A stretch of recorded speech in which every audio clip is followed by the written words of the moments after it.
Hello, and thank you for if you're tuning in, thank you for tuning in to Clay on Live. I don't know what else to call it right now. So it's we're talking about digital stuff, talking about microphones, and tonight we're talking about handling noise. So I am joined by Philip Boyle from Geek Omelet and Mr. Joe from Red Cabin Acoustic. Peace all. What's happening, you two? There we go. That's better. Yeah, Peter Piper picked a peck of pickle peppers. Sure. Why? Yeah. You know what? I wish there was something else that we could say, but there. It's funny that you mentioned that because I was like, I don't wanna steal Bandrews and I don't wanna steal, Right. Barks, and so I was like, well, it's gotta be something. So I came up with, Penny and Paul played Parcheesi while eating pizza with pineapple on it in the parlor, and they Ooh, promptly puked. okay. There you go. You actually remembered that. Well, I've said it enough that I can say it again. Penny and Yeah. Paul were playing Parcheesi in the parlor while eating pizza with pineapple on it, and they Yeah. promptly puked. I usually just make noise. I just usually pop, pop, pop. Yeah. I do that sometimes when I'm actually testing, not recording it. I'll just go, Yeah. you know. Pop, pop, pop. Yeah. Yeah, I don't need to, but I do the Peter Piper thing because that's what A lifetime of do. habit. You know. So Yeah. I've got did my ever the one for sibilance. That's different. But So you guys may see something down at the bottom. I have thrown it up. I feel kind of guilty doing it, but it is and it says the Clay Allen Chronicles. I can't figure out how to change it. I've gone on there. It's my buy me a coffee. I'm putting it up there because I'm doing a lot of stuff. and Paying that's for on a the lot of things. and that's on the replay. Yes, this'll be permanent. It'll be right Awesome. etched into it. There's a QR code and then there's the link right there. The link, as far as I know, works, but it says the Chronicles because it was when I first started doing this stuff. So I will buy you a coffee on the replay. I'm not asking. It's just there. I understand. I Like I said, understand. I feel kind of cheesy, but Are you not monetized yet? Or are you no. monetized yet? Oh no, no, I'm not. I've got my hours, my view hours is what's holding me up right now. And Really? I think I'm somewhere around. I think it's a little over 1,000, but that's only recently because I've gained probably 20 to 30 subscribers in like the last month and a half. It's been going up, but I got to get to 4,000. So I've got the subs. I don't have the watch hours yet, but I'm constantly in the green. So there it is. So that's what that is. And I'm not trying to be, nobody's obligated. And I don't know if I think you might be able to name your own price. So before we get into the topic. So can you so the monetization, so I don't care. I don't pay any attention. I've got a whopping 770 subscribers, and when I start making more content on a regular basis, then I'll worry about it. Right. But so can you not get memberships yet? Nope. Or okay, I I'm didn't. close. Again, I don't know how any of that works. So. I'm close. I would love to get at least to the point where I can do memberships because I want, not because of the money, because they're cheap. You can do like $1.99. I do it for all kinds of people and I can't afford it. I do, you know what I mean? Oh, Like, yeah. I I do do it Bark, for and I do Mark, I Bronson, do it for Mike, Barks and Bronk, I do Mike, um, I think. I Tom do it. Buck, I was doing Bronson, and I do this guy Dave Saltura, but Oh, yeah. I'm always I've been in a rut for, like, the last year, and I come and go, you know? Like, "This month, you're not a member no more." You know? So I it's interesting. I just saw a couple of big creators, including I forget his name. He does, I think his channel used to be As Seen on TV, but it's now just like testing. He's out in Las Vegas or somewhere in Nevada in the desert, and he literally just shut off memberships because of something has changed in the YouTube algorithm, and mm, the memberships were costing him. Um, it's really costing him. interesting. See, Costing him, yeah. my excitement for having that option is to be able to offer, like, all my diehards something extra. That's what it was. It was he was getting reports of his members only content being fed out by YouTube because they have the right to do it, out to people, just tons of people that weren't members. So his plays on members only videos like shot up to like hundreds of thousands, but he wasn't getting monetized on any of those. Oh. Um, Oh, that's not and good. yeah, so he was like, "Yeah, I can't do this. It's hard enough to make money." Yeah. So he's like trying to come up with something else. I'm guessing he'll So probably end up moving to Patreon. So and that's another thing I've been considering, but I wanna make sure I can be consistent enough first, so I don't I wanna think it's I think it's noble that you are concerned about asking your viewers to buy you a cup of coffee. Myself, on the other hand, I have absolutely no problem no. shamelessly No, plugging. I do. I do, and because I feel like, like, "Hey, man, can I borrow I need a pack of cigarettes," Yeah, like, I don't I don't know, it's just that's how I feel. I feel like one of those guys, and I don't mean to, but it's just getting tough. It's getting I'm I trying to do as understand. much stuff as I can, so, In all uh seriousness, I have a really it's one of my professional things that I have a hard time. Oh, I just realized I'm wearing the wrong shirt. I'm wearing my dirty old work shirt. As I pointed out to anybody watching. we didn't know. Yeah. Well, that's good. That's good. Um, yeah, but that's one of the things in my professional life that people always ask me, what's your best advice? You've worked in corporate America, blah, blah, blah, blah, blah. And the top thing that I, to this day, fail to do is work my network, Right, right? right. There's nothing wrong with it, but I feel the same way you do. And I will tell you, I'm Clay, guilty. I'm wrong. I'm wrong. Yeah. Yeah, I'm a victim of, a Jewish mother and a Catholic father and a Catholic upbringing. So, I have a unique perspective on Well, guilt. that's where I'm coming What's around your to. excuse? Me too. Yeah. That's where I'm coming to the point of, like, going, I can't keep acting like that because it is getting tough. It is like this stuff, I enjoy it, but it costs. Mhm. And then, like, I've got sometimes people requesting, "Hey, can you do something about this?" Yep, sure can. Hey, do you know how to do this and this? Yep, I sure do. And it's like, you know what I mean? So, Plus, I have to have content before I can ask people to yeah. give me a cup of coffee. So now that the Working on shame part's out of the way, it. Yes. Tonight's topic. Hey, Kevin. Hey, yeah, King I wanna Paco. say hi to Kevin and King Paco. They are in the Um, Clay, you're gonna have to. I can't even see the chat. So I had to make just the picture so I could see you That's okay. guys. You won't see So the my whole chat. Well, actually, I don't know what you see on your end, but It's tiny. I can see the chat window, but it's so small you can I see can't when I do read this any then, right? names. I can see when you do what? When I put a chat or when I put a, like, somebody's comment on the screen. It's on the screen On the right now. screen on the screen, I can see it. Okay. What I can only Yeah, do I that see a one at a bunch time. of yeah, back to the retro. Kevin He's put a like, "No bunch of pineapple, no so pineapple." yeah, Yeah. yeah. I can see that. Alright. I love you anyway, Kevin. That's Yeah, okay. yeah, even though you're a little weird and you don't like pineapple on pizza, just so Hey, you man. know. Ke Kevin is a mensch, man. He is a mensch, and you can't say anything better about that, you Yep. know? I don't He's the know what a man. minch is. See, you Oh, keep he's going he's he's the right off the guy. He's the man. He's a He's a good guy. good That's guy. He's the you know, man. You guys heard that song? The it's Man a song? yeah. No? Oh my god. You have to see that.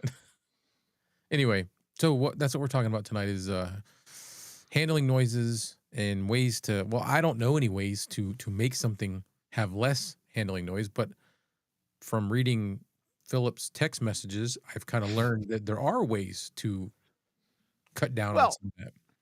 some of those things that I put in my text message were rumor has it that you can do these things. I've never tried them. So is there anything like And stuffing toilet paper in it? And well, um, so well, I'll tell you what, maybe we should start with what is handling noise. let's do that.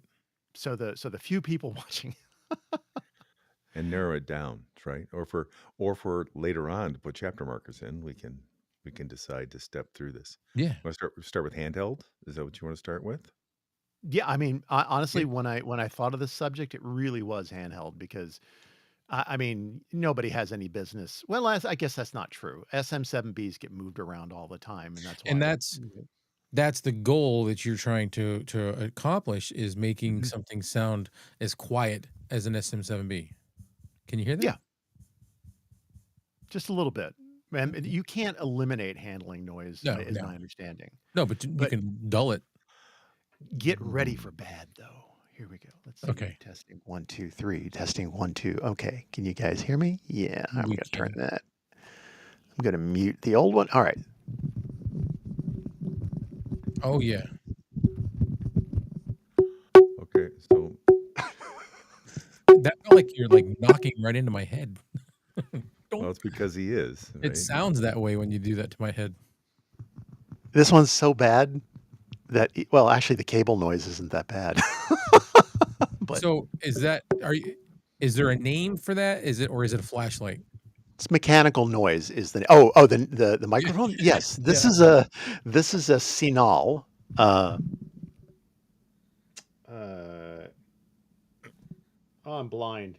ENG18RL. It's an ENG microphone, an electronic news gathering microphone. It's a inexpensive electronic news gathering microphone. Not as inexpensive as something like a Comica. I forget the model numbers. There, you see them all over the place now. Yeah. So Comica has a wireless one that I'm actually curious about. I just won't pay what they want for it. Um, but yeah, this is pretty bad. It's not the worst, but I couldn't find my worst. But somewhere in my collection, I've got pretty bad. But this is pretty bad. The So I'm going handling. to switch back over. I'm going to switch back Oh, over here. Go ahead, Joe. okay, well, first of all, if that's the problem, don't do that. Um, well, no, I'm serious. I mean, I and I'll know. get I'll get back to that in a second. So, if you've got a mic that rings like that, and it's the only mic that you have, and you didn't want it to do that, then I would fill it. I'd fill it with epoxy, or I'd fill it with foam, or I'd fill it with something. Maybe first fill it with something I can remove. Mhm. So stuff it with something, and you can stuff paper very, very tightly to try to get that resonance down. That's one of Mhm. the things I would do. And then the other thing that you could do, I think a lot of people just look at them and go, I don't know what these are, and throw them away. But most of the Rode shotgun microphones I've purchased, and there's a few other brands that do this too, will send you a little washer that looks like it's wavy, a little wavy washer, and people don't know what it's for. And it's actually to put in the bottom of the XLR connector. So you have to compress the XLR so it snaps into place so the XLR does not move. So you don't get Hmm. any movement on your XLR. Right. So Yeah, like a little wiggle or. yeah, so you get a little rubber wash that's in there. And like I said, most of the Rode mics that I've got have come with those. Most of the ones I have, I think, are blue. So but that's one of the things I would do. The other thing I would do is maybe pack it. And then the other thing is especially with handheld, to work on technique. I chimed into. I wasn't participating in a live webcast. I was listening to one several Yeah. years ago, and I chimed in the notes that because someone was talking about SM58s versus SM57s, and someone said, you can't really use an SM57 as a handheld vocal microphone, and I said, oh yes you can. I know people who do it. And they said, I'm sure it sounds like garbage. And I said, this person was singing on Broadway before you were born. And if you're a Doing that. Yeah. and if you're a professional and you know how to handle it, it makes a huge difference. So working on your handling technique is a big part of that, especially if you're a professional singer. And you Um, have to be holding a and you microphone. have to be holding it. Yeah. So I agree. technique's got a lot to do with it. Now, asking a new reporter to understand that when they may not be listening to themselves because of the Yeah, they're not latency, gonna know. that's something that their news director or someone else has to teach them how to do. Yeah, do a little. So. Yeah, technique is critical. I mean, quite honestly, that's when we talk about plosives, we talk about learn some mic technique, and handling technique is just part of that.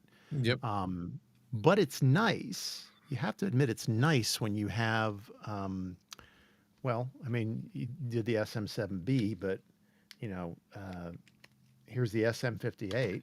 It's nowhere near as much as the SM7B as far as the sound quality, but you know, it's a lot less. And it's because, that Well, it's not capsule, it's also not resonating or ringing, right. as Joe said. It doesn't. It's very dead. Now, to the Joe's original suggestion, this thing is full of silastic. It's a liquid silicon that's hardened.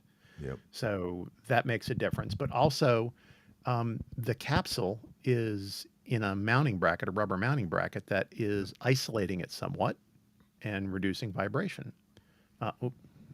So, yeah. So sorry, my camera doesn't autofocus. Oh yeah, there it goes.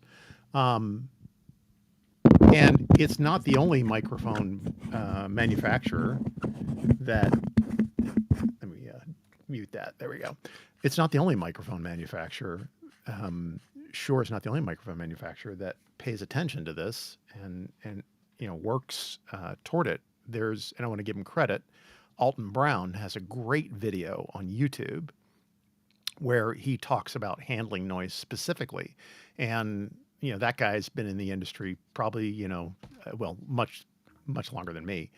And he's actively still doing it. So he had, a handful, 6 or 7 microphones that were known for low handling noise. And some of them were actually better than the Sennheiser or the Shure for, hey, that racing neighbor of yours. Can't avoid For it. example, the Sennheiser, I think it's the MD41. Oh my God, it's silent, right? It's amazingly silent. But then I looked up the pricing on some of these things. Keep in mind a Shure SM7 or SM58 or SM57 is $109. Um, that microphone, that Sennheiser microphone, that was so quiet, the MD431, $549. It's MSRP. It's all MSRP. But Ouch. the fact is that all of these mics are going up in price. Again, I don't mean to be a parrot, but with again the cost of importing is just one of the things that's going on. Yeah, so they're all going up in price, and Oof. people that are selling used product are getting more cognizant of that. There was a really good Earthworks. Earthworks is another manufacturer that with their handheld condenser microphones, they do an amazing job with noise handling, rejection reduction. But they have one called the SR40 that it's MSRP on their website is $649. It's selling those places that have it for $999. It's Good lord. crazy. I mean, and that's a new one. The used ones, I didn't look up the price on those, You're right. but it's not that much cheaper than the full size, the full on price. So, so there are manufacturers. In fact, what we should probably post, and I've got a couple of them outside. But the thing is there's very few that do the reduced handling noise the way that Shure does it with the SM58 and the SM57 in that price range. SE Electronics with the V7, they do a V7, really decent job with handling and the noise. and the V7X. Yeah, yeah, they're pretty equivalent to the SM58. They're not identical because they're making a choice to either through their mechanical reduction. They're not doing electronic at that point, but whatever they're using, their foam, it affects a different range of frequencies. So you hear different kinds of handling noise, Yeah. right? I'm not But I'm not positive, but boy, it seems like the SEs I have, the bodies are heavier, so they don't ring nearly as much. It just seems like The it, handhelds?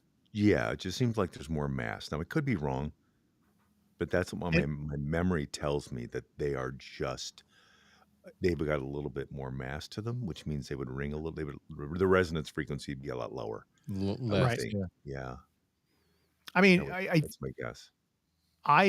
talk about, I mentioned rumors, right? One of the rumors, and I put it in my original topic email to you, Clay, was there's a certain amount of this mechanical noise that's transmitted via the wires, right? Because they're connecting the capsule to the XLR, which is connected to the body. They're part of the loop, right? So um, there are low vibration wires for other industries. You see them used a lot in the automotive industry, and they're designed to reduce vibration. Um, would they work? I don't know. I'd have to buy some and see. But I suspect, that the benefit you would get going to like a real expensive wire that is designed to offer less vibration is going to be a lot less than if you figured out a way to actually fix the biggest point of transmissive contact, and that's the shell. That's here, and it's between here and the capsule. This is what's transmitting the majority of your handling noise. Right. So if you're going to go after somebody, go after the biggest offender. And here's the other Sinal. I should plug it back in here. So I just looked it up, and I'm wrong that the overall weight of the 58 is more than the SEV7X. The Hmm. question, it would be interesting to find out how much of it's in the body versus how much of it's in the grill.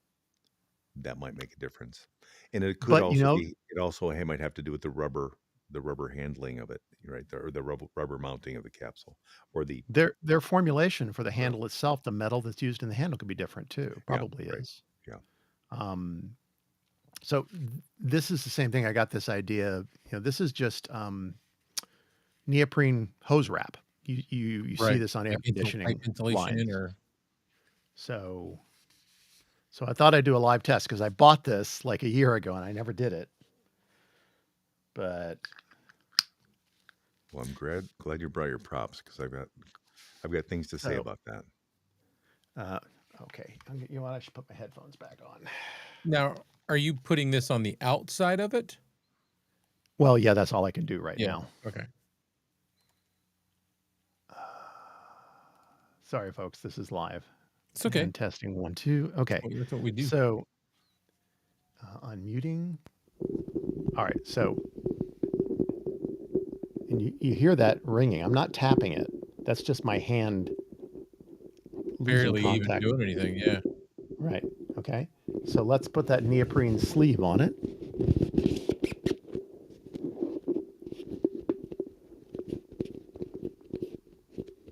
So what do you think? Is that making a difference? I had to hold the hose. I had to hold the hose. I had to hold the cable because Hold it your was hose. Hold your hose. hitting the table. In my, I'll let Joe give his input too, but in my opinion, it just changed it. It changes the frequency, and maybe makes it Like, a little quieter. yeah. See, like the pitch isn't quite as high. Yeah. Yeah, I think the resonance really isn't it's still doing the resonance. It's resonating and Mhm. it's not cut enough. I think it's reducing the sort of rubbing handling noise a little bit. Yeah. But on this microphone, my biggest complaint is the resonance, That because it doesn't take a ringing. lot for it. Yeah. Yeah. So Um, it's interesting that you brought that, because I was trying to remember what microphones actually come with a removable rubber handle. hmm, And the whole Electro Voice, not the whole, but the Electro Voice handheld ND, the neodymium line, comes with a handle that they've had trademarked as the warm grip technology.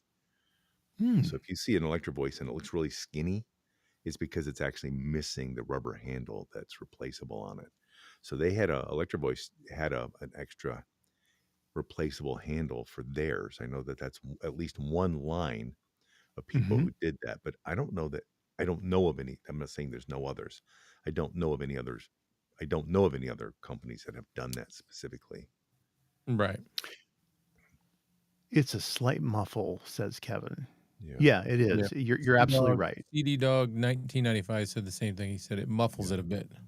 Yeah. Well, so the interesting thing with that, and not to change topics too quickly or too drastically, but you know the little squeezy shock mounts, the Hmm. ones that have the clips on it, like the Bulldog clicks, the Yeah, really yeah, super yeah. cheap ones.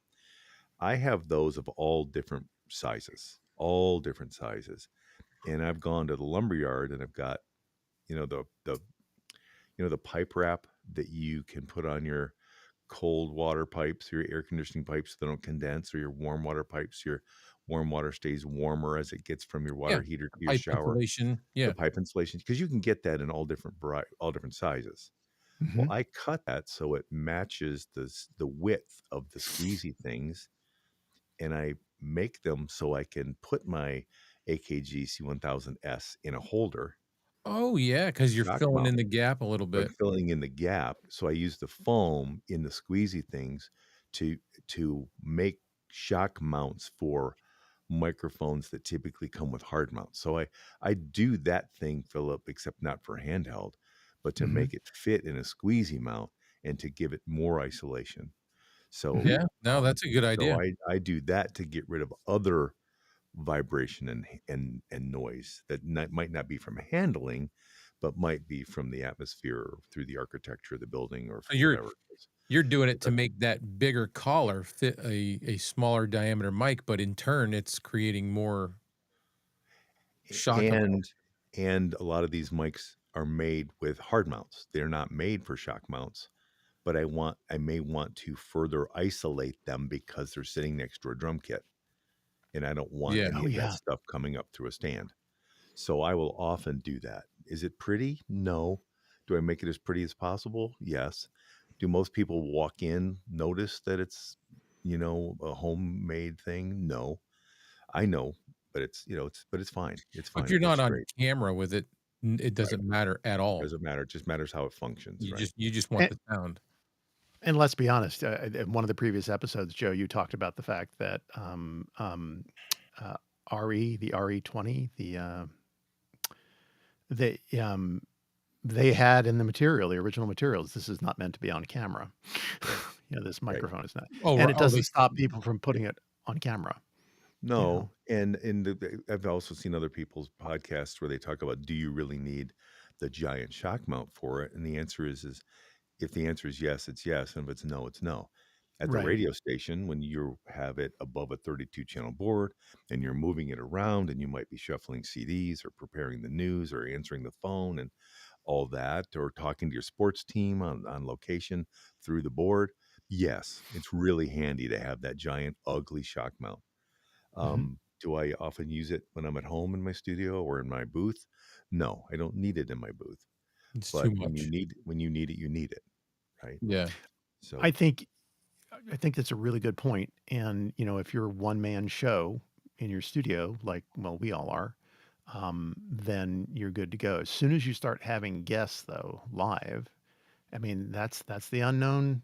That's the unknown element or unknown Right. quantity. And Lord knows I watch way too many YouTube channels, interview channels, and So yeah, and those guys, I mean, guests, these are people that should know. And, they're just constantly, let me do this. And, can I move it closer? And it's like all while it's going on. And it's got to be driving the poor editors nuts, the producers of these things yeah, nuts. So, I mean, just look on Joe Rogan. Those guys don't stop touching the microphone. yeah, they're always Um, moving it back and forth or so, I mean, at a certain point, you if you're having guests, you need to anticipate the reality that you're gonna have crappy sound if you don't do Yeah. something And about it. as much as you tell them exactly the proper etiquette that you want them to use, they're still gonna not do it, Yeah. you know? Kev Kevin makes a good point. He says, "I wonder what it would sound like if it was wrapped with a rag." Yeah. You know, cotton might be better. Mm. It would also be interesting if you took, I don't know, you probably all, I'm not sure how handy most of you are, but you know, the crescent wrenches that you have that might be dipped in rubber, have a rubber handle because they've been dipped in Oh, yeah. plastisol or something. If you had one and you plugged the end and you dipped it into a rubber that was tight, so the rubber could not move between the Right, there rubber was and the no yeah. handle, or if you got maybe one of the EV microphone Mhm. handles and pushed it on, if it were real tight and didn't have a chance to squeak or move, it might make a huge difference. Who knows?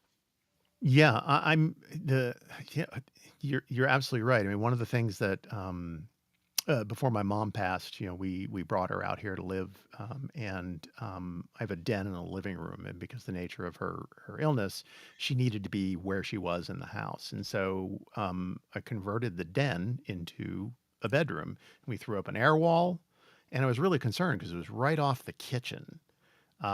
And I found this stuff. It was basically a rolled rubberized material that you put between the drywall and the framing on both sides, and it works to absorb, I guess, and catch and not transmit the sound. So the only transmission point on that wall that I built was the door. Doorway, yeah. um, and man, it was this stuff that made such a huge difference. That And so I weighted was thinking, vinyl. well, I don't know. It felt like rubber to me, but Yeah, I mean, but it was dense.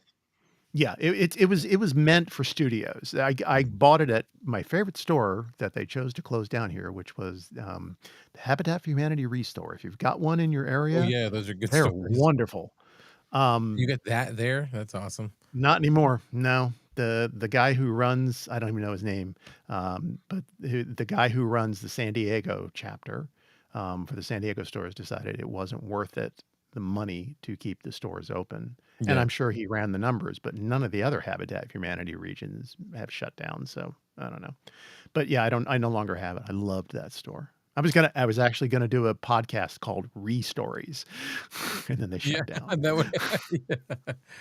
Real quick, I just wanted to say to the CD Dog 1995, thanks for chiming in and leaving a comment. I appreciate that. But yeah, that would be a good show. Yeah, just about all the good deals that you find. I mean, since COVID, things have changed dramatically. Yeah, I'm sorry, since the sea disease. I don't know if that's a word you're allowed to say anymore. Sorry. I sure. just say Um, I just say pandemic. yeah, since the pandemic. You guys are nicer than Even me, so like somebody in the executive office had this brilliant idea that they were going to hard inventory everything that came into the place like it was an actual store. So everything got scanned in, everything had a price tag. And one of the things I loved about it, and I actually ended up buying more because of it. I'm sorry, I'm way off topic.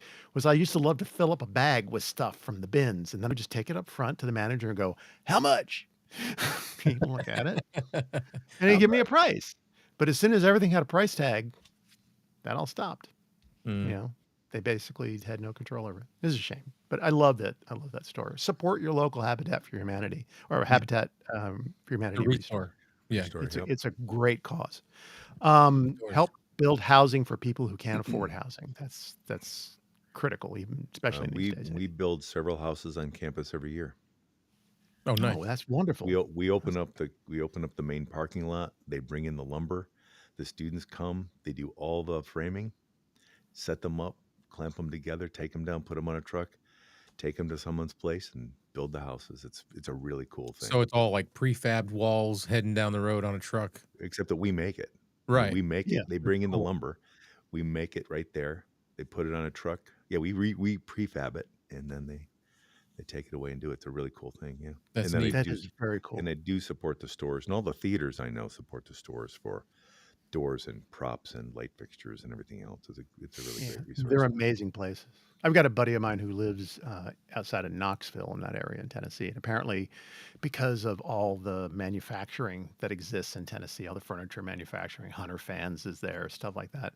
There's a lot. A lot of that inventory ends up a lot of their overstock and refurbished and stuff they just got to get rid of ends Speaking up of in the restores there. But speaking of fans, Philip, mhm, one of the questions that often comes up is, do you need? Well, it comes up on some people's list of questions is, do they need shock mounts or do they need those kinds of things? And mm, I don't know if I've talked about it on here before, but one of the tricks that people should do is go ahead and go to the center of their house at some point, every maybe once a month or a couple times a month, and put their ear against the door jamb in the middle of their house, and then mhm, they can hear the furnace or the dishwasher or the dehumidifier or whatever, because there's a lot of low frequency stuff going on that one mhm, we tune out, or it's below the threshold that we can really hear, mhm. but Right. it gets into our microphones. So Because yeah, they can hear. the question is I don't think this microphone needs a high pass filter or bass roll off. It probably does. It It's not probably the does. microphone, it's the W house. Right. Right, no, but that's what I'm saying is it Yeah, gets yeah. through in the stand, and, certainly a high pass filter bass roll-off can help that, either during the record or in post, or, a shock mount or both, can help a lot of those things. So, the idea of whether or not the mic needs it has, or the handling noise, meaning it might not be handling, but it might be the noise in your space needs to Mhm, be taken care of because of your space. And we are woefully inadequate at hearing some of those problems. And but it builds up in your recordings, and it robs you of your headroom, because if this is ultra low bass that we can't hear, it's still in our recording. The digital analog converter is still dealing with it. The EQ is still mhm, dealing with it. It still may be triggering your it may be triggering your limiter, or it may be triggering your compressor, it may be the triggering any number of the filters you have in there. If you're mhm. not aware of it, it doesn't mean it might not be causing you problems. A lot of people cannot set their gate or their downward expander because it's always chattering. Well, it's always chattering because there's this low frequency stuff that's setting it off. Yeah. And getting rid of that before it gets into the mic is a huge help. Huge help. You, sir, are a master of the segue, whether you intended to or not. That's Right, a right. great segue. He just lassoed it right there. Yeah, No, because but it's true. that was one of the things that when we were trying to come up with the topic, I had pushed at Clay, which is we've right now only been talking about ways to physically dampen the noise. Wrap it, fill it.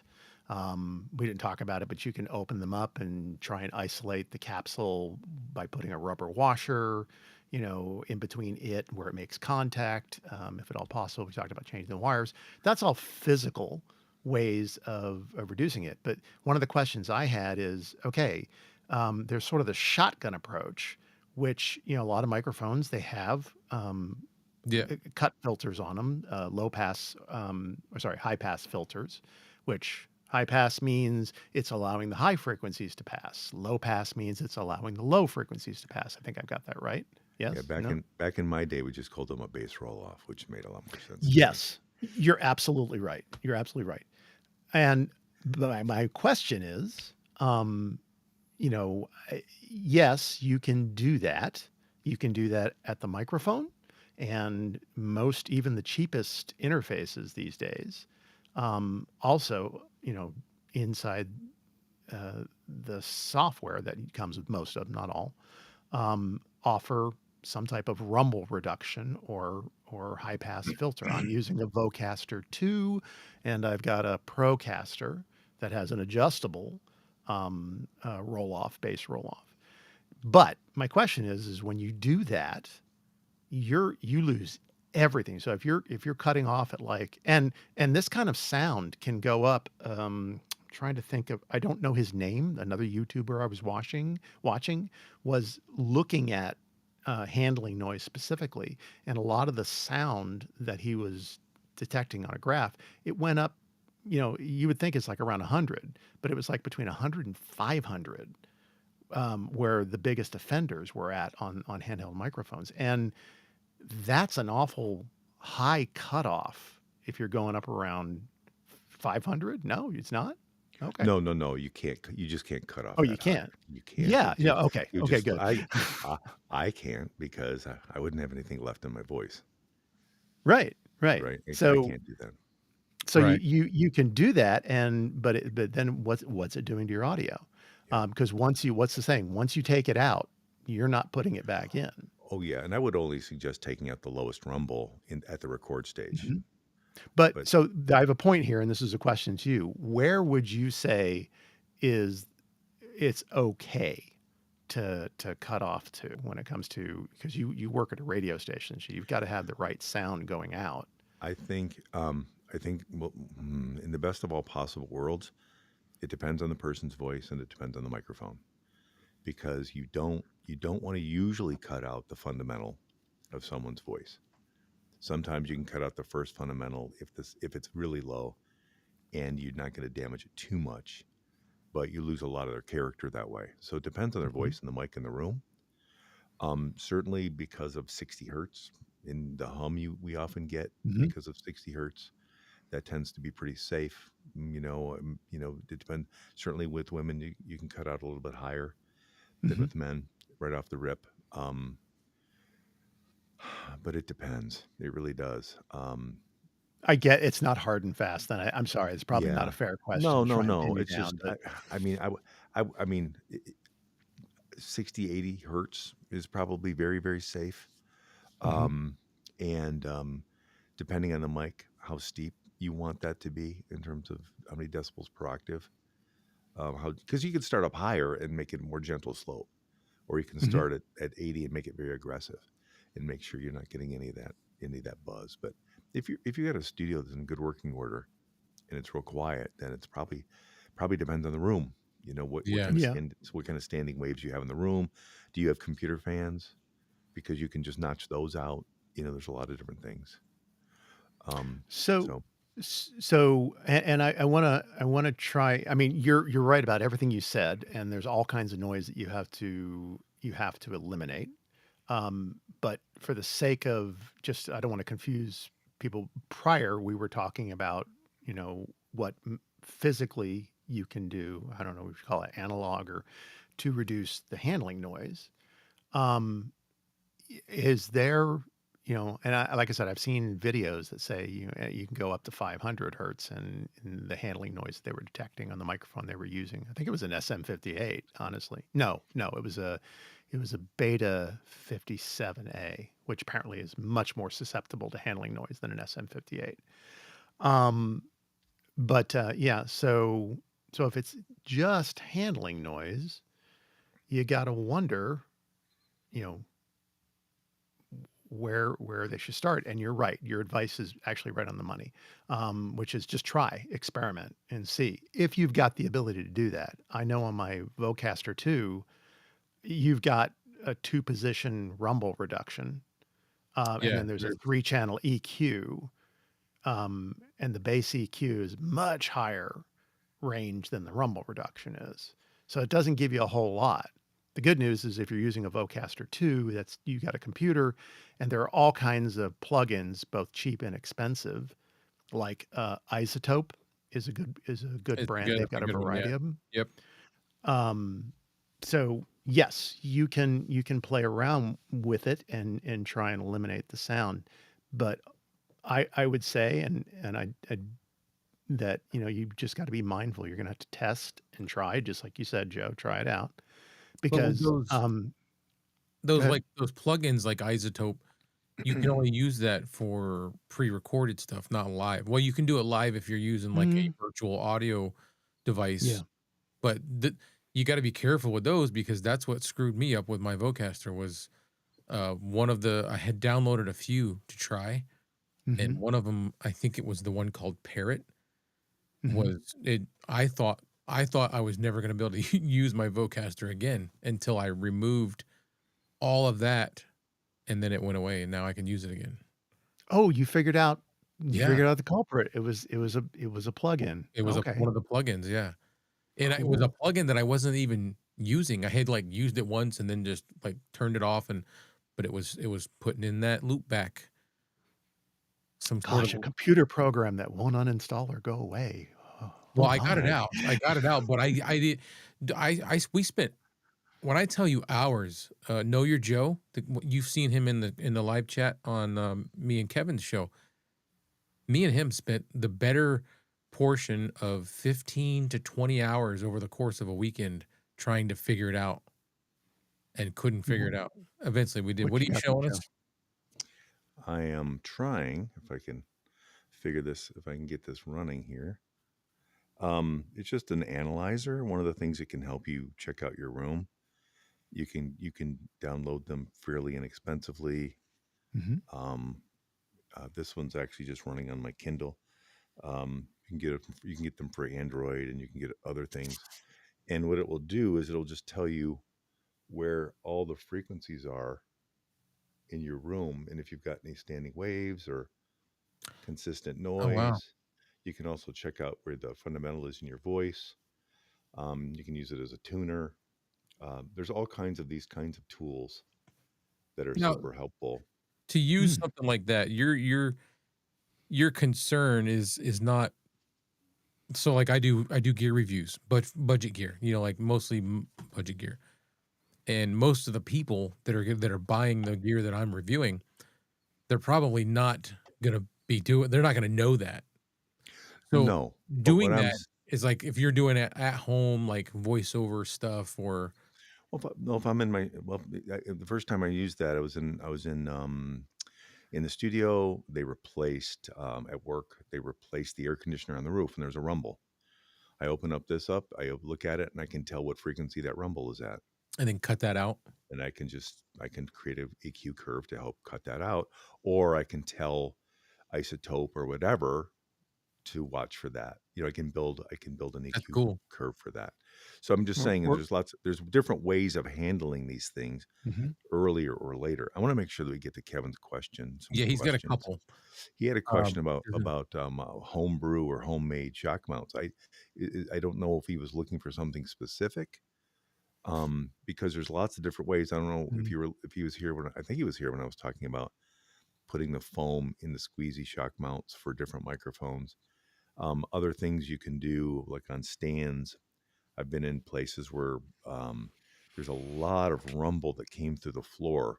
So you get neoprene pads or foam pads that you could get for monitors, isolation pucks, and Yeah. put your cast iron microphone stands on an isolation barrier. There's a whole variety of ways that you can do that. I know that you love your retro microphones, and I shouldn't tell you this, but I got something I'm going to send to you sometime soon. But one of the things that Electro Voice used to make for the big chrome microphones, like the 726, is they made like a piston that sat on the top of the mic stand. I don't have one. I just know that they exist. Um, and I don't know if you could take a mechanism with a spring or foam in it. So you had a piece of pipe that sat down over a piece of pipe and was had a cushion in there.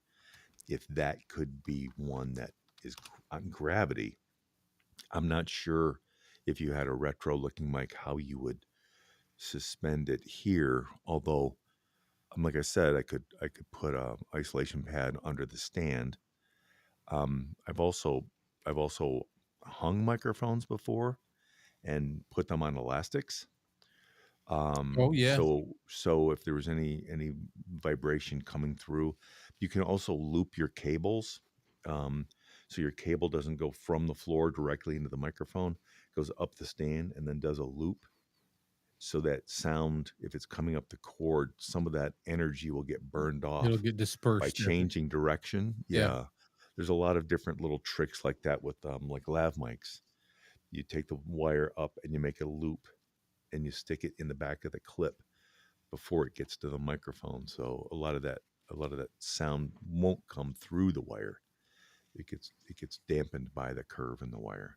Hmm. Things like that.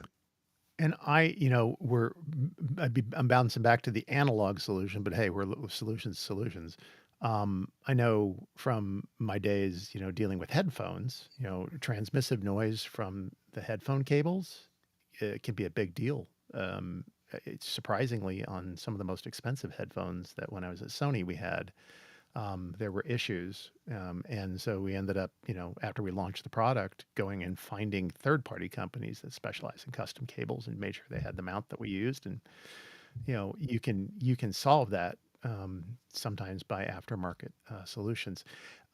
It's a good question, Kevin, and I've actually thought myself about making my own shock mount. Honestly, just when I got this microphone, I was like, well, could I put a spring that has the threads on it? And it's got a spring between two pieces, and would that isolate the capsule more? And there's it's a fun little exercise, but I have to tell you, I haven't done it. And the reason I haven't is that there are so many pre-existing solutions that are really good. Bark talks about, I don't think it's this brand, but it's this one. This is honestly, I think right now it's like just under $16 in AliExpress. It Oh, goes on sale. I think I got this one for 5. And it is you've seen this mic clip, and they've in manufacture attached it to a shock mount that is like any other shock mount. It's got, yeah. bands on it, and it isolates it. Bark This championed that one several years ago. I also have one. Yeah, they're great. Yeah. And you know what? Yes, it's plastic. Yes, it's gonna break. But as cheap as they are, you can buy a couple of You them. buy it, yeah. They're the price, honestly, that you would pay for a good just mic clip. And So and Philip, that microphone you've got there, the ENG mic, that's an Omni, right? Most yeah, ENG well, mics are Omni. most AMGs are. I've actually one of my favorite microphones is the Sennheiser MD46, and I love it because it's cardioid, Yeah. and it's So you like could put that one in one of those little shotgun microphone stands too. That would fit yes, probably Like in there, and that would help a lot. the red ones yeah, that, like, Rode makes Yeah, they also make the two rings with the X pattern of the with oh the gosh, bands. the rubber bands. Yeah, Yeah. they're pretty cheap, but they help a lot. I mean, they work great, and they're flexible, so they fix a lot of different size microphones. Will fit. Real that loop thing that you were talking about, can you explain that one more time? Like, are you talking about this here? Yeah, yeah. So what do you make So, you make a well, loop? if you yeah, so if you a lot of people will have a microphone on a stand, and they'll run the mic and they'll tie the cord real tight to it. Instead of doing that, you put a loop somewhere in. You run it up the stand and you make just a loop, Yeah. connect it, make a loop, and then connect it again, and then make sure that you don't have it real tight going into the back of the microphone. So but you're That's gonna another place connect to it make. where you make the loop. Yeah, Okay. but yeah, but give it a place to hang loose. It does. Everyone wants to tighten everything down, and I understand when you're on stage and you're doing band stuff, but when you're in your studio, sometimes the tighter it is, it's just like having The two more cups and a yeah, string. you're making it more solid, You're so making it more solid, and the sound's going mhm. to travel down that wire as much as it is anything else. Right. So there's that. I'm But sorry again, as so I'm yes, rumbling around. I hope you guys can't hear this. You probably that's okay. can. We can. So, but It's it's all okay. right. So yeah. So I mean, if and it's not always a problem. It's not always an issue, but having your cables too tight can be a problem, or they can help. You know, Because and you're I'm absolutely like, right, now you got because me looking around.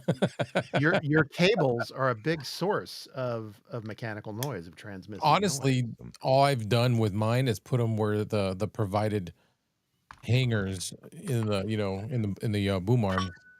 right? But if you give yourself a big loop before it goes into the microphone, that will help. Okay. You know, I'm gonna like even like right here. yeah, like you have. You've got a loop right there at the bottom. That's fine.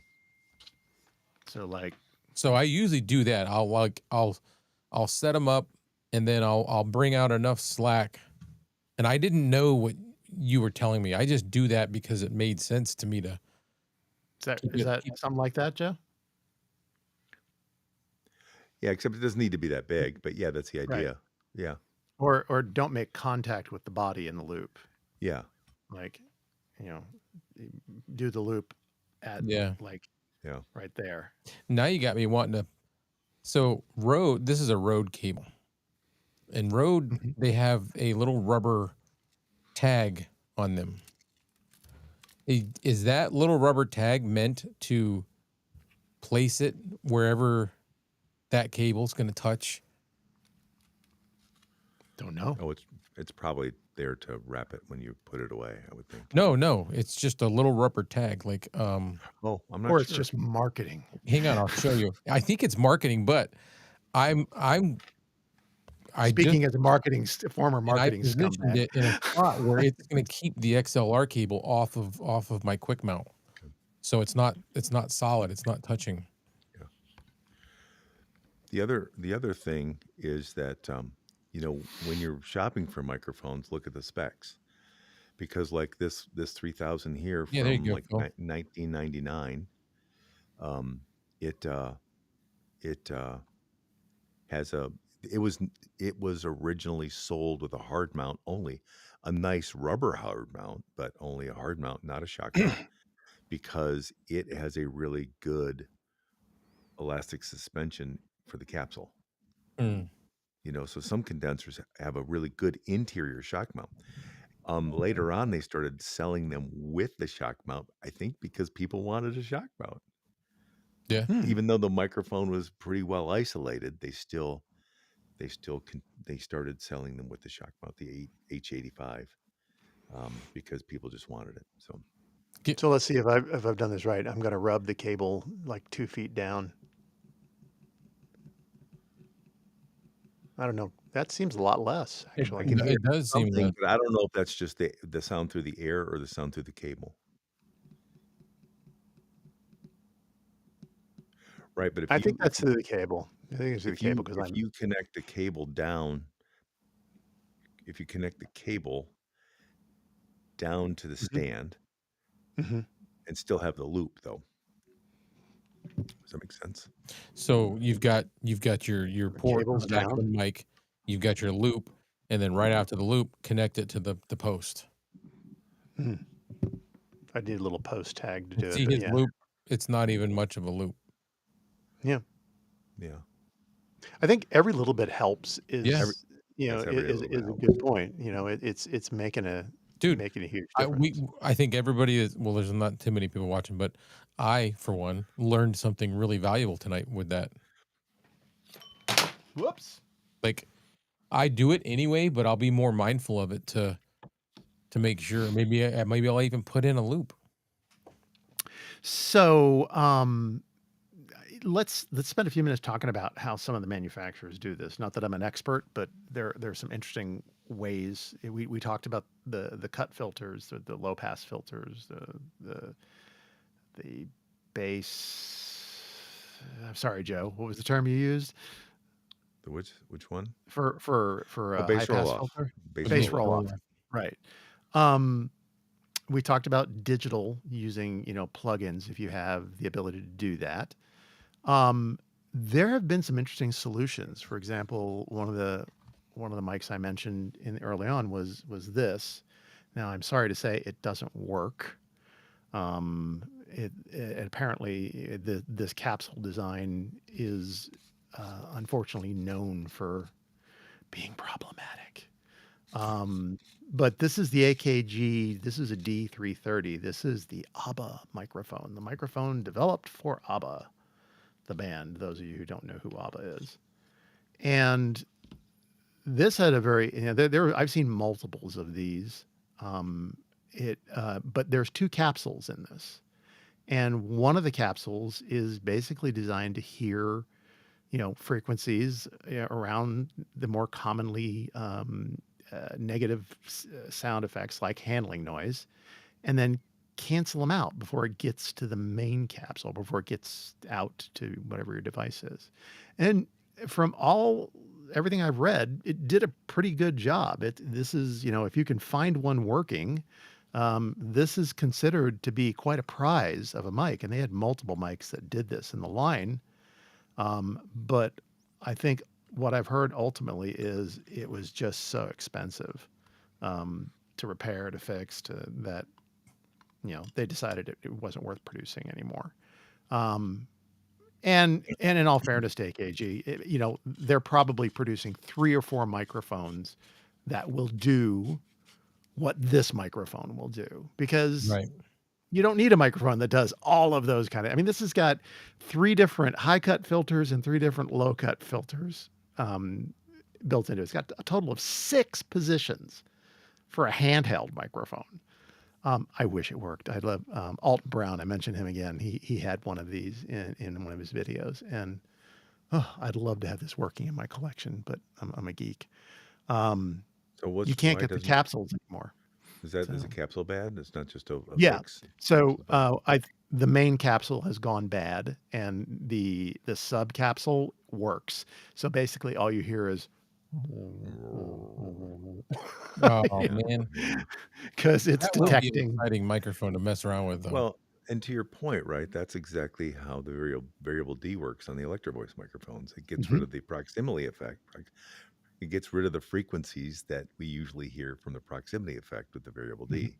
mhm, So it's not Mm. handling noise, but it is taming some of those frequencies. mhm. Um, so that's There are affordable microphones that claim to have technologies like this. Carol microphones, Yep. um, for like $99 new. They have oh God, now I can't remember. Sorry. Bark's done a couple of those, 60-year-old brain. few of them. Yeah, they've got several microphones that have they say it's patented, and it sounds exactly like this. It's got 2 capsules in it, and one capsule is isolating. So I don't know how they actually patented it. Um, and they're not the only manufacturer that uses 2 capsules in one microphone to do this kind of thing. well Um, with the stuff they're putting on chips now. Oh mhm. my goodness! Or and Yeah. the fact that you can get integrated circuits that are basically blank.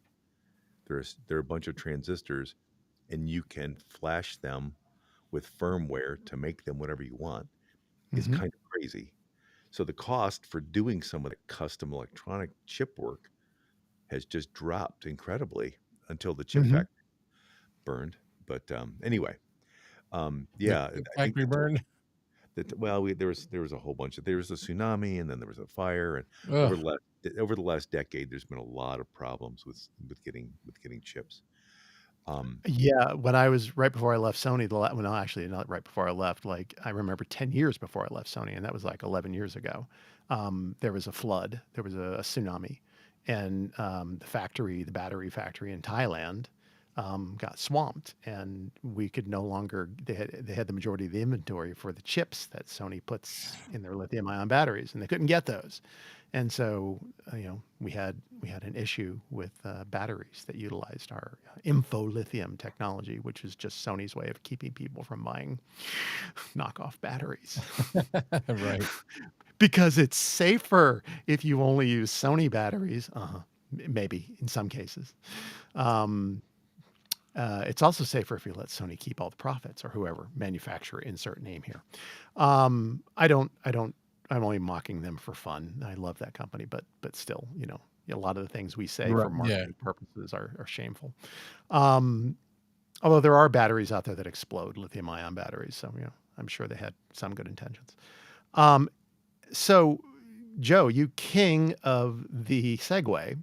And Clay, I know it's 7:04. So if It's we got to it's end close. this, Yeah. Well, we don't got to, but yeah, we're close. okay. So the last thing I wanted to talk about was, okay, everybody, hold on to your granny panties. AI. Because now with all these large language models out there, and already there have been for a long time digital solutions. We've not talked about Isotope and others, that have been around to give you fine control over your frequencies that you're recording to eliminate. I think, Clay, to your point about, yeah, that's all post. Um, now with the computing power that you got with all these server farms coming online and being thrown at, what they're calling AI, large language model systems, distributed computing, um, you've potentially got the power to merge the existing programs with this super powerful thing that can do things that we couldn't do before because we Yeah. just didn't have the resources, and we do now, in real time. And you combine that with the fact that the thing that gets everybody's, knickers in a twist about AI is how it creates based on existing. But when you think about removing frequencies, right? Um, to eliminate certain sounds, and then you're potentially eliminating sound you want too. AI presents us theoretically with the ability to replace the sound, um, with the bad stuff eliminated, and it's a it is its idea of what the original sound should have been based upon its sampling and training and learning. Or as a musician, you could actually load a clean file up if it's, in a guitar riff or whatever. Just load a Yeah. clean riff up And and tell it, no, base everything swap off of this this. out here. Yeah, this file. That gets me excited as somebody who Have produces you music. King Paco mentioned it earlier. He recently started using the Elgato Wavelink software that just got released, and you don't have to have an Elgato mic as long as you have certain devices from Elgato. You'll Mhm. get that. They have a like a noise suppression, an AI noise suppression that is amazing, and I've seen a couple guys use it, and I was really impressed because usually when you start running a gate or suppression, you still hear the background noise when you talk. Like Mhm. fan noises or the AC. You won't hear that when I'm silent, but when I speak, you'll hear it, and you'll hear it combined with my voice. This Wavelink software, their noise suppression doesn't do that.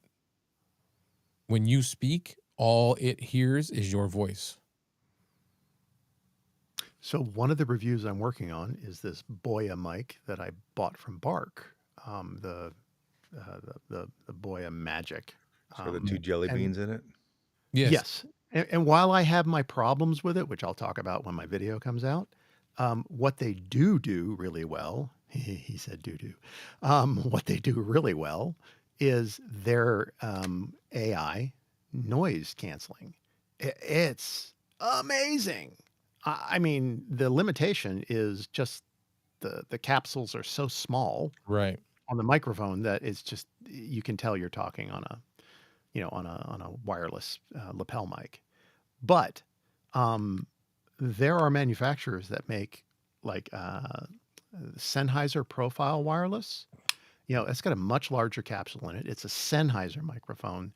These guys know how to do good sound, right? They've been They've doing it already been doing forever. lav mics, Right. so So when you not that they've merged it, but when they figure out I want to merge it with, a really good, and this is on chip. This isn't live. Basically, they're I think they said it's like the AI algorithm that's on here has been it's just about how it's trained right. versus the standard noise canceling like you have on the Lark A1. This is not AI noise canceling. It's more traditional, a traditional algorithm for noise canceling is very good.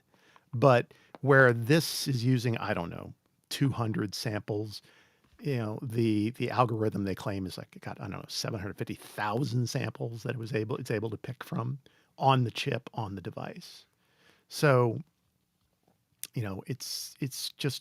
it's making better software, Yeah. better stuff on a Yeah. chip, Joe, as you said. It's so easy, you know. Well, and right, and this gets compounded if I mean it. So I'm an old fashioned guy by choice. I deal with a lot of really great technology, Mhm. but I also love analog gear. I still have a reel to reel deck, and I love the way it sounds. And I don't think there's much that makes the human voice sound better than a good saturated tape. Um, not that I have anything against digital. I use digital every day as well. Mhm. But so if you, I mean, there's, oh boy, there's so many ways to talk about this. So you've got this little jelly bean mic, and it doesn't sound great, but what it does really well. So Yeah. you've got that recording, but then we have software that will EQ match. So you can go to a really, really expensive recording and go, "Hi, my name's Philip. And this is who I do, and this is what I am, and this is blah blah blah." And then you can take the recording off the jelly bean there and go, "I want you to EQ that, match that," so that it'll take and apply the EQ to make that recording sound like what you're doing Like out a of a thousand studio dollar mic. microphone. Oh, So yeah. Here so Adobe the has a so good the one for Adobe's that. got it, and the noise and even the algorithms we've had for noise reduction out of Adobe Audition that were around 10 years ago were Mhm. pretty good if you knew how to use them.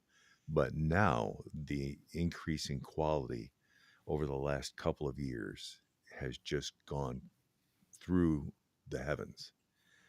Um, in it with Adobe and with a lot of aftermarket people doing all kinds of a variety of things, allowing you to do stuff.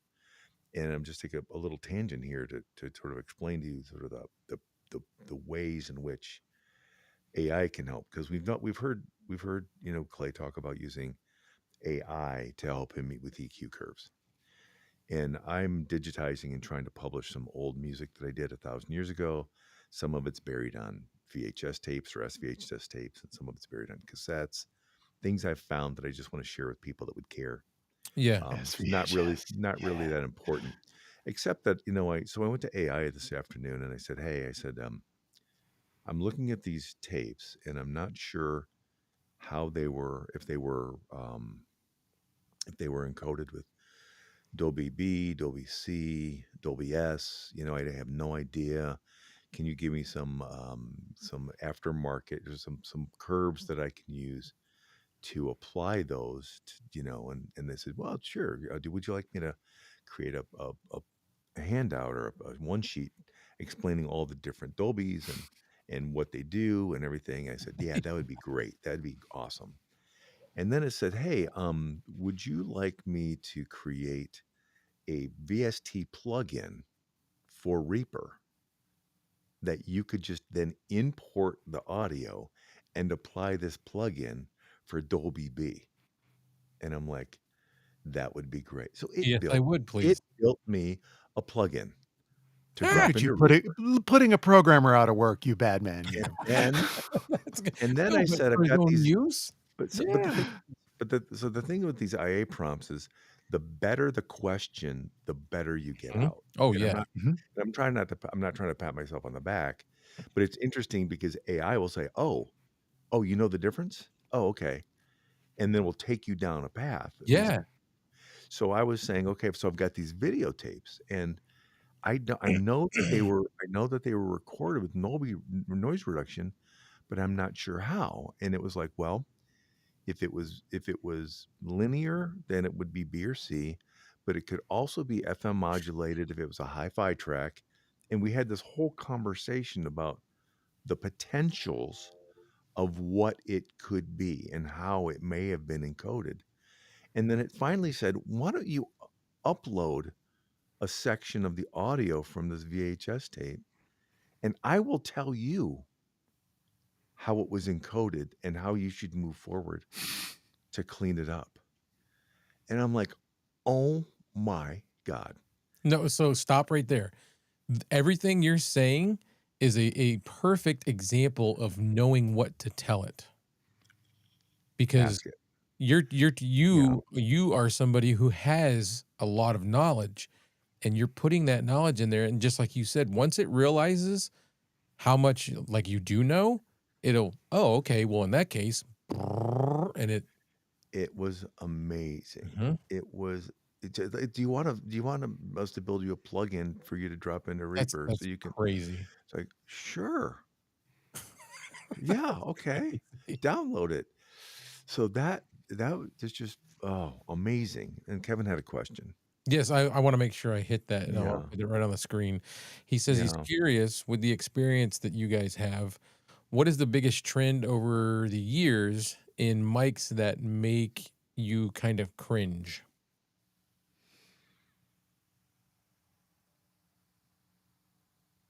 Oh, Dun dun dun. Kevin, I'm not sure I understand your question. Yeah. I the things that make me cringe are people sometimes speaking about microphones out of context. Um, I hear people talking about how much they hate the sound of headset microphones when headset microphones are mostly made for communication and they're not made for quality unless Right. you're talking unless you're talking about people who are calling the NBA and NHL and all those, and those are often Sennheisers or really expensive, ATs, and they're very expensive and they sound great. So, the idea that people talk about things out of context and pass on bad information, I find that really cringy. I might have told you the story once that someone was talking about the precursor to the 58 and the precursor to the 57 and about how terrible they are and everything. And I'm like, really, really the 545? good enough for Freddie Mercury, huh? But not good enough for you. Yeah. Well, maybe you're the problem, and that's not the microphone is the problem. Or Nobody's gonna think that right off the bat. or maybe you've got an old one and it's crap. I very respectfully, talked to Barker a couple times and say, he says, I don't really like this microphone. I go, dude, it's bad. You know, that's a bad microphone. And I sent him a link to another microphone so he could hear what it's supposed to sound like. So that's one of the reasons I think it's very, very, if people, we have to be very, very careful reviewing old mics and things because it just might not be very good. Right. But cringe, Especially if it's old.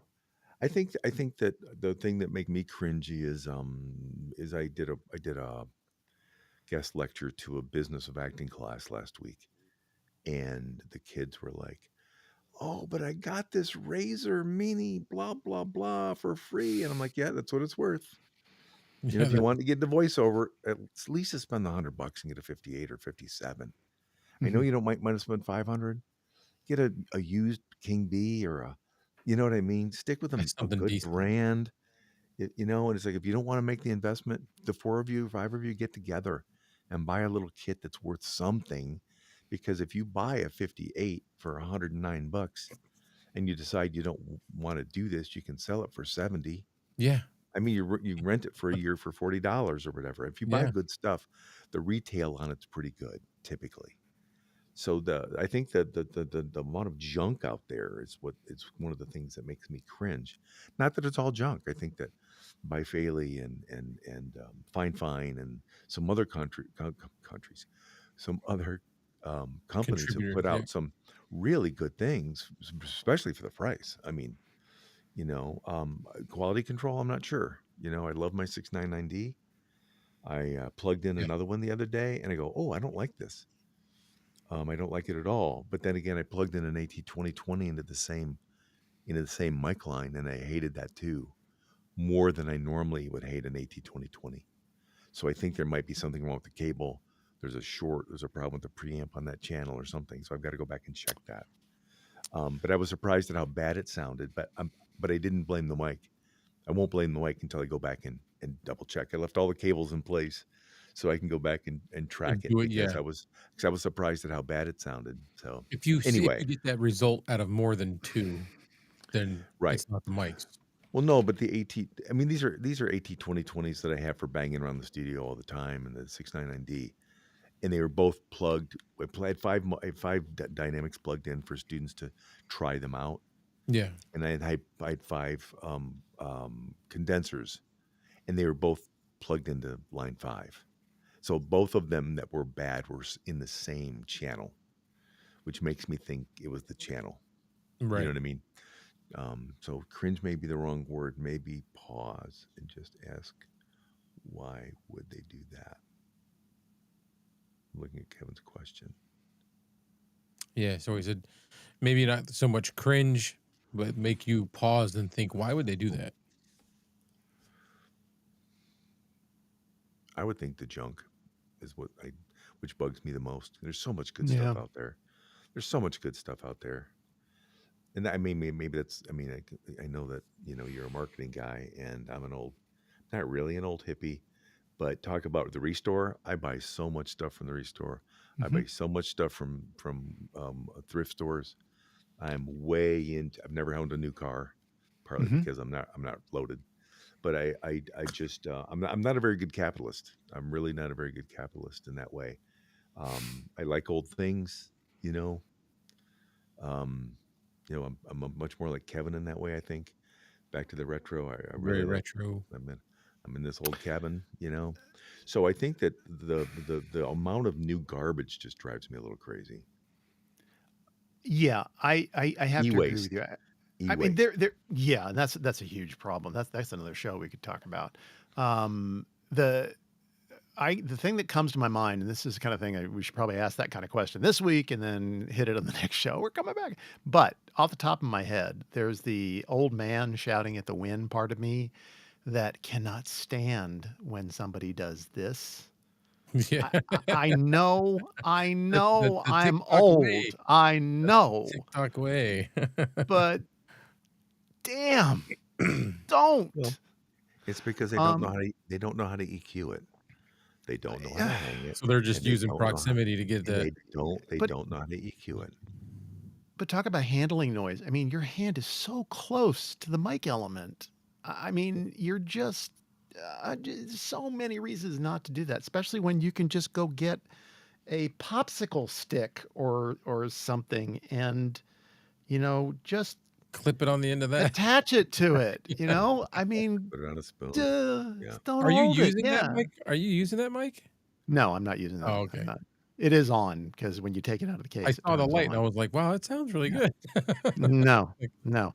But that brings me, so that's the old man part of me. The cringe part of me is just, well, there's multiple things.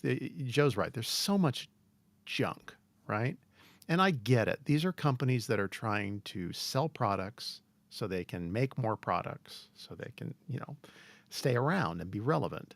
But maybe it's the old marketing guy in me because it just, people believe so much of what they're told. And we go back to the Boya Magic mic. Okay, I, I I like this. This is an interesting mic. It's an interesting design. I don't like the fact that even though they were technically careful on their marketing and they didn't say it's four mics in one, and instead what they said was it's four form factors in one. yeah. People don't understand that, and they know that. And so I can't tell you how many videos I've seen where they're telling people, yeah, you can just stick it on top of your camera and it's a video mic. But if you compared this to like a cheap Rode or Comica or whatever video mic that's tuned for that, you're doing nobody a favor recommending this for that. They're talking about using it as a handheld microphone because, yes, it's got little Because you holes can punched hold it. in the end. Okay, yes, that's changing. That's changing it a little bit. I don't think it's still. I think that is not enough to make this a cardioid. It's still an Omni, right? But they're like, oh, it's like if you compared this to even the Behringer XM8500, there is no contest, right? And Yeah, then you can the get gold more argument, than that.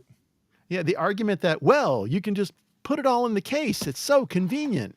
All right, but this is the case. Well, I can fit my SM58 and and a cable and this, and probably a Rode video mic in this same case. So where's my convenience? What I hear is you're compromising for the things that this mic does not do well because you've been told by some soulless marketing guy like I used to be that this is why you should spend, in this case, $179. $179. No, no. I think that's a cool microphone. I think it's a neat form factor for what you get to do and what I wouldn't I it's not $170 worth, 180, I whatever. don't I don't think at $129, which is what it goes on sale for. Yeah. I mean, it's a compelling, just the AI functionality of it, if you're not gonna do any post-processing. And to swing back to that, What somebody asked me was, "Which AI, button microphone should I get?" I would say, "None. Don't apply processing to your microphone up front, because anything you can do with this AI processor in this mic, you can do post and And do a better probably job." and probably better. Yeah. Yeah, yeah. Yeah. I mean, the However, thing if you're not gonna do that, okay. the thing is if that might be the perfect mic if you're a young TikToker or a young blogger and you're running around and I mean that might be the perfect mic for somebody. It's not the perfect mic for me, Maybe. Yeah, but you're probably right, and there's Right. a certain amount That's of what. Yeah. old man shouting in the wind. yeah. Real quick though, so cringe. Well, the other thing that drives me nuts is being told what a mic is used for. And again, I understand this is a function of selling, but on my table here, I've got microphones that started a life for one particular thing. It was a podium mic, and that's what it was meant for. And now they extend the handle length, and it's an ENG mic, and it's actively Shure Mhm. is selling it every day.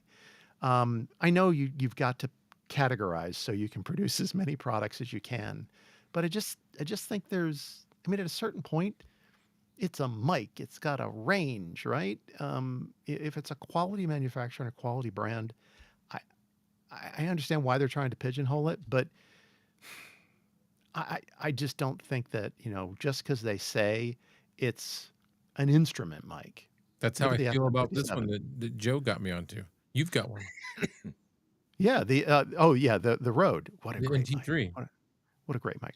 This Yeah, is a perfect example. This is an instrument mic by MXL, right? It's got two dynamic capsules in it, two very different dynamic Mhm. capsules in it, and you can tune back and forth.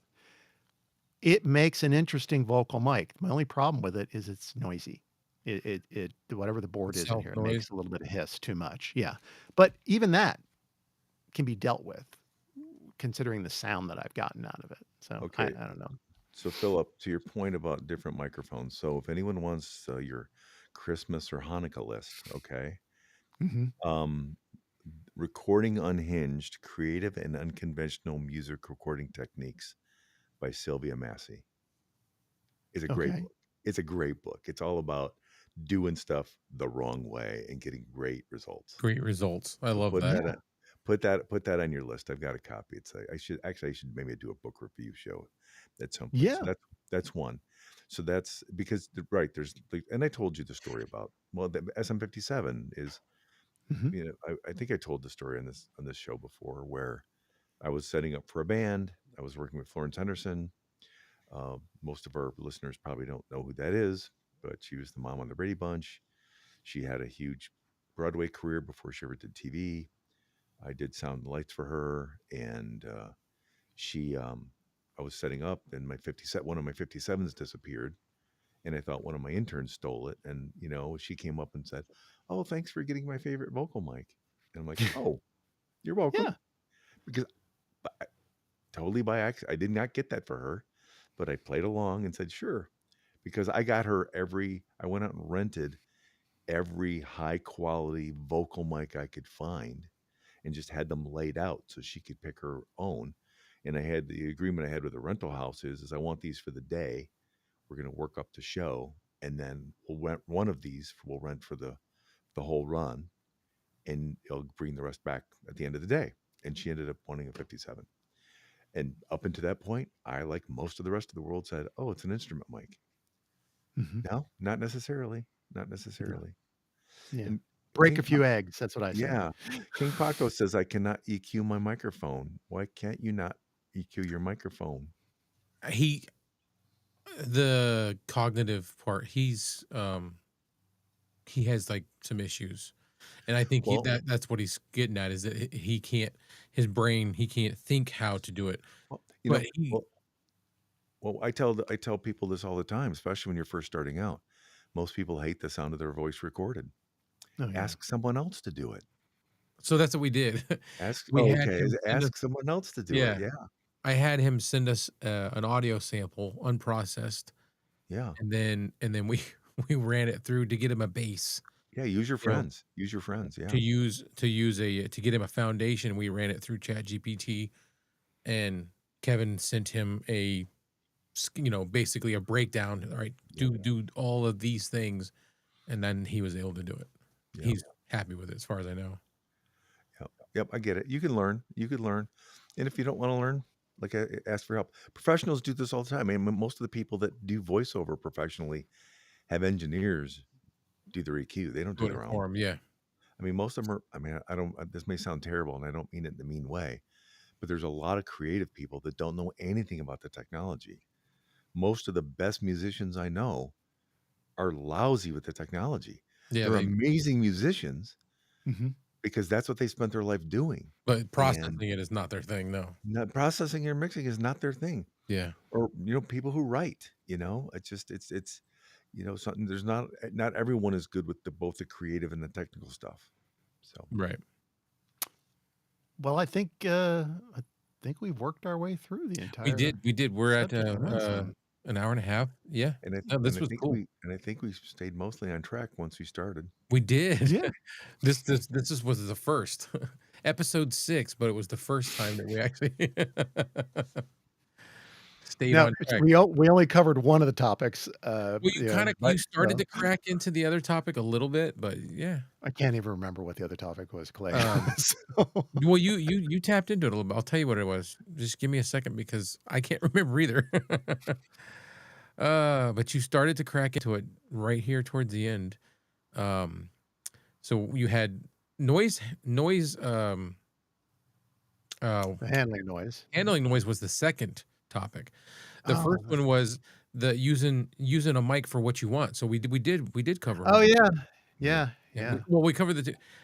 If for anybody watching, I Mm. do not come up with most of the ideas. I've kind of been leaving that up to Philip because this man has so many ideas in his head. I can't surpass that. So I let him, "You tell me what we're gonna talk about, and we'll talk about it." Former So marketing scumbag, that's what I can say. You but it's know? good, though. It's good. You have stuff in that head that we wanna talk about. Yeah. So, Well, I And then appreciate that. of course a lot of it, what we talked about in handling is eliminating noise, yeah. eliminating Mhm. vibrations if you Yep. can. I mean, I was saying earlier, I turned off the deep, I'm in a very small space right now. And this is actually where I do a lot of my video recording in the summer out on the porch. So Yeah. like my very first videos out here It's on the quiet. porch. It's very quiet and some birds and things, but I turn off the dehumidifier. I turn off the heater.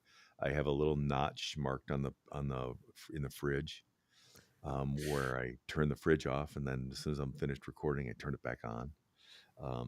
But I tried. I've got a clock here when I'm doing voiceover. It's an old schoolhouse clock. It's older than I am, and so if it's really quiet in here, my microphones will typically also pick that up.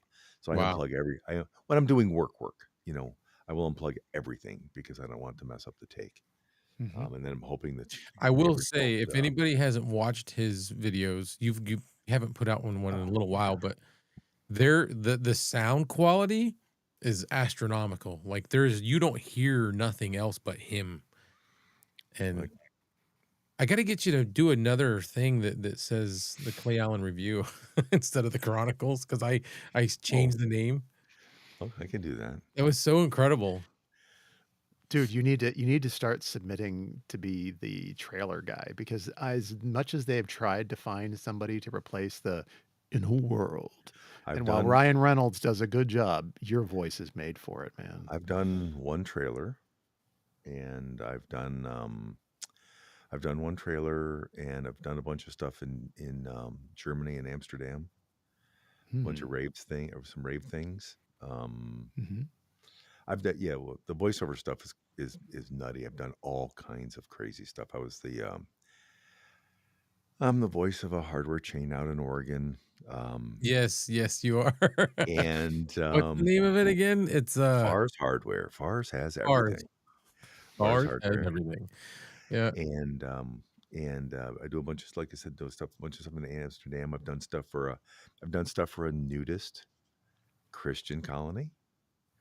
Bible verses explaining why by being naked is godly It's and all normal. that and normal and okay. And I've done things for telehealth. I've done a commercial for a Russian hypnotist that played on the West Coast. Isa Bagarov, he was in L.A. and San Francisco a few Can years I ago. can I Mhm. interrupt you just to give you guys a fun fact about nudist colonies? Sure. Sure. Because you brought it up, right? I live in the northeast corner of Connecticut, and there's a town here called Woodstock. Okay, not Woodstock, New York, like you're thinking, not that Mhm. Woodstock. In Woodstock is a nudist colony. The man that ran it has passed away. I'll give you both 3 guesses who it is. Oh, I And have no both idea. of you and everybody else in the world knows this man, and he was running this nudist colony. And he passed away. He did pass. I'm pretty sure he passed away not Pat too long. Robertson? What? I'll give you a hint. Sesame Street. Uh, Gordon? The actor played Gordon? Mr. Hooper? No, no. Big Bird. Carol Sweeney. Oh. Oh. Yeah, yeah. Well, he was a dirty bird. He was a Okay. well, yeah, and just a fun fact about nudist colonies. Sorry, didn't mean to interrupt you, Nah, but I had to get that out it's while I okay. still Well, could. well, while we're here and we're having fun, how's the radio going? What's What that? kind of what kind of board are you running there at the Radio station? Oh gig. god, I forgot the name of the board. It looks like a keyboard from 1980. It's white and it's probably about 3 feet long, and there's 16 channels. Is it Wheatstone? I mean, I can't think of it. I'm so overwhelmed when I'm in there. I haven't even looked at the name of it Okay. because I've got the board. I've got a computer to my right that is all of like the jingles, the ads, the breakers, What intros and software is outros. what's that? Oh, What software is that running? Do you know? oh man, I don't. I do know, but I can't spit it out. It's You not gotta White take some Orbit, pictures. Say it again. White Orbit, No, I or want to say it starts with an S. Simeon? No. Okay. See, I was I'm gonna just guess Allen and Heath when you So said I've got white, I've but got that computer, then I've got the board, and then I've got another computer over here that is like my music. Um, I don't have to play music much because I'm doing sports, and I'm not doing the sports. All I'm doing is switching for the there the, you the go. guys that are coloring the game is what Yeah, they you're call board it. hopping. You're board Yeah. hopping. You're producing. Yes. Yeah. They're on the field commentating, and I'm bringing them to commercial, and then as soon as we go to commercial, I'll hear him chime in, give me 3 and a breaker, okay, and then I do that. You count them down And and you're all back in. yeah, That's awesome. That's yeah, awesome. That's I fade awesome. him in, like I've got to, but see, it's hard to be trained and be successful simultaneously because you're trying to listen to the person that's training you. You're trying to listen for cues on the radio. You're listening to the music, you're listening to the commercials, you're trying to listen to everybody at once. So it's a little overwhelming, but I think tomorrow is my first day by myself. I'm a little nervous about it because I'm sure I'm going to screw up. But I think it's going to be a little bit easier because I won't be trying to listen to multiple things. I'll just be listening to those guys and the radio, not a trainer. So So someday I'll tell you the story about yeah, I have a story about I don't want to scare you. So there's nothing to be scared about. So do they still use carts at that radio station? Are they still using carts in the industry? what do you mean carts? No. Carts, they all the music, the No, clips and it's everything. all It's digital. basically It's tape all and a They, isn't it like no. they call them digital carts. They're playlists that yeah. they Yeah, there's pull just out. I forget what software it is. It's very rudimentary. It's like I think I want to say older software, Oh but yeah. Well, it works. There's a player that I can load up like 6 songs at a time, and it's got a database. It'll pull a song based off of the what's the number for the song? What's the log track. number or the track number or something? Or the cart number. Yeah, it's like it'd be like M2655. So I can plug that number in and it'll pull up the song, and then I just grab the song and you can literally just drag and drop into each slot. Isn't So it that's amazing how tech terminology sticks around? I mean, people talk about I have a new album coming out, although now vinyl's having a it's renaissance. It's coming having a back. Yeah. comeback, but still, they don't really call it anything but I've got a new album. It's on I'm CD. I'm excited It's about on it, digital. but I'm not doing nothing major right now. Like not at all. Like in the event that I do like a football game, because I've done soccer last week and I'm doing soccer again tomorrow, I think. I'll tell you right now. Yes, I'm doing soccer. So soccer is only a couple hours long. Football is about 4 hours, 3 to 4 hours, and I'll have to do a halftime show. Sometimes the commentators will do it. Um, both times that the last two times I was in there, the commentators did their own halftime show. Hmm. Well, I don't know who's training you or what they're doing, but one of the things that we currently use is a Society of Broadcast Engineers, SBE. They have a series of training manuals, and the cost of the book includes the cost of the test. So if you wanted to, you could buy the book, do a self study, send and sign up to do the test to be certified as a radio engineer. So it might, if Okay. it's something you enjoy, it might be something you Certifications Yeah, are good. might be that's something you want to put on your resume. yeah. And said, so the Yeah. book we use for training radio productions here at SBE. yeah, Because you may Society not of, think what you're doing is anything, difficult or anything, but, but the most fact people is aren't is doing you're it. Who right, else do you you're know is in doing there. it? Right. You're in Yeah, there. You're doing exactly. that. So And once you you know how to you do it there, you can do it somewhere else. and you Right. combine that experience with certification, that could be the difference between somebody See hiring you or not. that's the only reason. That's why I took this. Like it was literally just sporadic. They posted a thing on Facebook, like a local Facebook posting. My wife saw it. I didn't even notice it.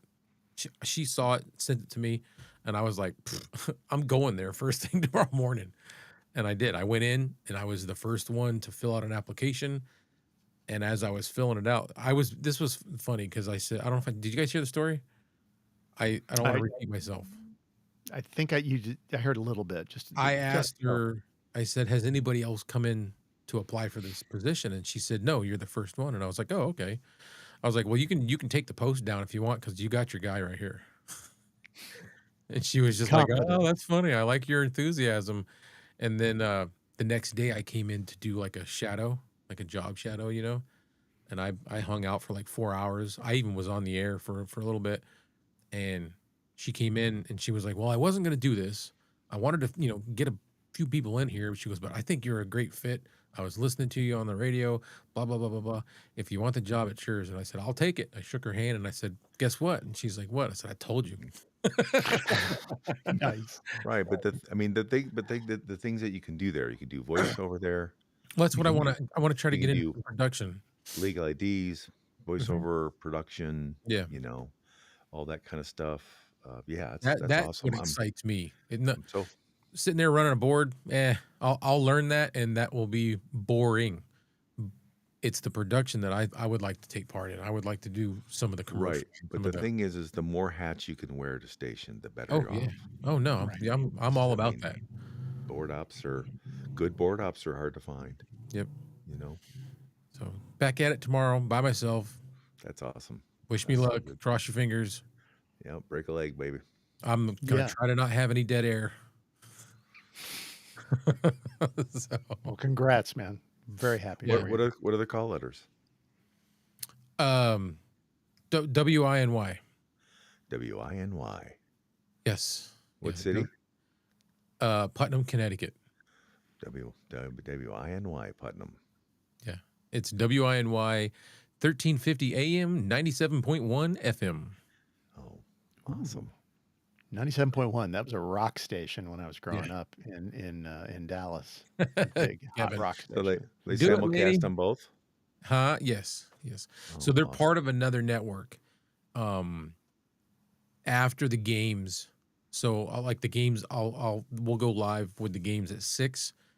They'll last till like 8 or sometimes 8:39. And as soon as we're done with the games, we do an outro. And you go to national. I'll fade in the network and then the network takes over. And then the network has a lot of our branding as well. that they'll say, you know. Is it an A lot independent of station or is it part of Yeah. a larger Well, organization? it's Like, I don't I got a buddy who's works at a TV station. It's part of Sinclair I Broadcasting don't know the Network. specifics. I know they are connected to a network. Mhm. The main announcer is the owner. His name's Gary O. Oh, And like okay. everybody in these like 4 towns where we are knows WINY, and they all know Gary O. Well, it might So, truly be independent. yeah. That's He he was tickled to death to see that I took the job because he sees me every year. I do Santa Claus downtown Putnam at a big real estate office. I'm usually there 4 weekends from the end of November until like the last week before Christmas. And he comes in every time. He comes in, and a lady from like the local newspaper, it's the Putnam Town Crier. They always come in and take pictures with me and talk to me, and so That's that's awesome. great. That's yeah. That awesome. really is awesome. The I don't like doing the Santa thing, but I was asked. It was a favor, and I was like, okay. 5 years later, I'm still doing it. Hey, This is the 5th year, so Putnam's greatest Santa, you know, yeah, and the only Santa DJ or board you're op. right. So, Yeah, Yeah. soon to be DJ. yeah, yeah. So, So, Yeah. Awesome. All yeah. right. So cool. We will reconvene in 2 weeks. Does that sound good? Awesome. sure.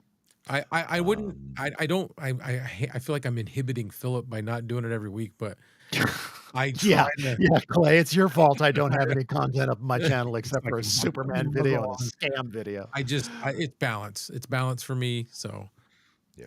it gives me one Sunday where I can go sit with the wife and watch something. That's okay. I was gonna secretly make a proposition to Kevin that we start a show in the off weeks, but, Go I wasn't gonna ahead. say that. He might No, even no, be I listening. didn't, I didn't. I'm sure he's busy enough. He doesn't need to do another show with me. He's got 3 or Yeah. so that he does. 3 or 4. That I don't dude know. is like the family on Living Color. "I got 5 jobs, man. I got Yeah. 5 shows, Yeah. man." He is working it. Yeah, 5 jobs, man. Yeah, I know. I remember that show, man. All right. yeah. So that's all. That's it. Appreciate it. Okay. We will do it again. Thanks for watching. Anybody that came in, Kevin, Paco, and CD Dog. What was it? 1995. Think Yeah. so. He didn't ask any questions we didn't get to, I hope. No. Well, I think he's good. The last thing he said was might be my first stream. So I think Might he might have be dropped my off. first stream. Meaning he been not been here before? Is that what he meant? I wasn't sure. I wasn't sure if he meant this might be I can't imagine this is the first one he's watched, but he did say might be my first stream. It would obviously correlate to something that somebody said prior. Okay. Mhm. So I'm gonna anyway, look him up. I'm gonna look at his channel. I'm gonna try to give my outro. I don't know if I got it hooked up in time when we were starting. Well, So let's see. all right, we will see everybody next week or Thank in you. 2 weeks. Have a good week. Thank Peace you. and be Take safe. care, Joe.